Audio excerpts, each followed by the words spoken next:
Pourquoi y a-t-il souvent des inondations dans le sud de la France ?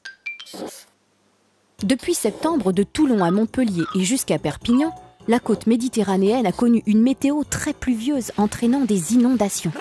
Ces inondations ont été causées par le débordement de nombreuses rivières. L'eau a envahi des maisons, retourné des voitures, faisant des victimes.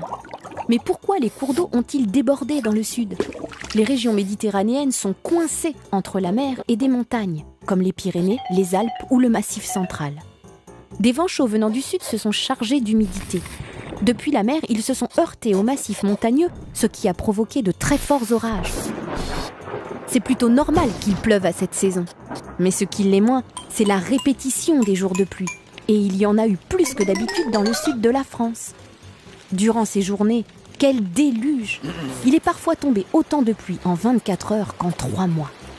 L'eau a dévalé les montagnes et a très vite saturé les rivières des plaines. Il est même arrivé que ces rivières n'arrivent pas à se déverser dans la mer quand celle-ci était déchaînée. Pour éviter les crues de rivières, on peut construire des détournements d'eau ou des digues de protection. Il faut aussi entretenir les rives des cours d'eau pour que rien n'empêche leur écoulement. Et surtout, il faut arrêter de construire de nouvelles maisons trop près des zones inondables. Malheureusement, toutes ces mesures ne sont pas toujours appliquées par l'homme, qui se croit toujours plus fort que la nature. Tu te poses des questions ? Nous, on y répond.